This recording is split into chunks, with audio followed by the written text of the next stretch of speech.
Bonjour les amis, bienvenue au Vase de Soissons, une lecture à la page 34 qui discute l'histoire du caractère de Clovis. Donc voilà une jolie image d'une fontaine qui se trouve à Soissons. C'est une ville dans l'est de la France et ça fait 20 ans qu'ils ont cette jolie fontaine.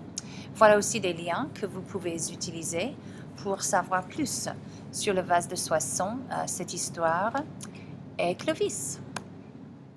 Grégoire de Tours, c'est notre chroniqueur, c'est-à-dire c'était un historien qui a écrit sur la vie de Clovis.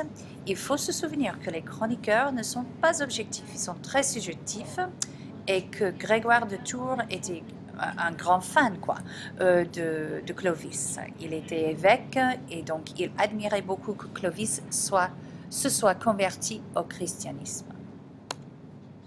Voilà une autre image, une gravure et un autre lien que vous pouvez cliquer, sur lequel vous pouvez cliquer pour en savoir plus. Voilà encore une image avec le pauvre soldat qui va trouver la mort après la vengeance de Clovis. Et un autre lien. Clovis.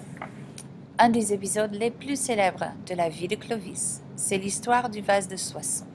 Soissons est une ville de l'est de la France. Elle est racontée par le grand chroniqueur Grégoire de Tours. Grégoire est un évêque qui admire Clovis sans réserve parce qu'il est chrétien. Lisez cet épisode et décidez si le baptême a donné à Clovis toutes les vertus chrétiennes, comme la charité et le pardon des offenses. Donc voilà l'introduction, vous trouvez à la page 34. N'oubliez pas qu'il est évêque, monsieur Grégoire de Tours, et qu'il admire tout à fait Clovis. Les ennemis de Clovis avaient enlevé d'une église un vase d'une grandeur et d'une beauté merveilleuse, ainsi que beaucoup d'autres objets sacrés. L'évêque de cette église envoie au roi des messagers. Même si vous ne pouvez pas retrouver tous les objets sacrés, pouvez-vous au moins retrouver le vase qui est notre trésor? Le roi répond, suivez-nous jusqu'à Soissons. C'est là que nous allons partager entre nous ce que nous avons repris à nos ennemis. Quand ce vase sera entré dans ma part du butin, je ferai ce que l'évêque me demande, car parmi les guerriers francs, le butin est partagé également entre les soldats et le roi.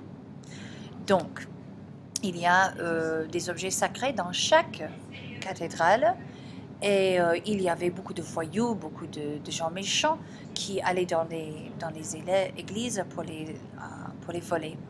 Donc, l'évêque de l'église a demandé à Clovis de trouver ces trésors et surtout, il a demandé que Clovis trouve le vase et qu'il redonne le vase à l'évêque parce que le vase avait une grande valeur à cette église. Et Clovis a dit oui, bien sûr. Normalement, le butin est partagé. Le butin, c'est le booty, n'est-ce pas? D'accord? Donc, ils allaient partager ça entre tous les soldats, également que le roi. Ça, c'est très différent, n'est-ce pas? Le roi, il n'était pas encore vu comme le roi qui devrait avoir tout, comme Louis XIV, par exemple. Ils allaient partager également. Mais Clovis, là, il va essayer de prendre un tout petit peu plus pour lui.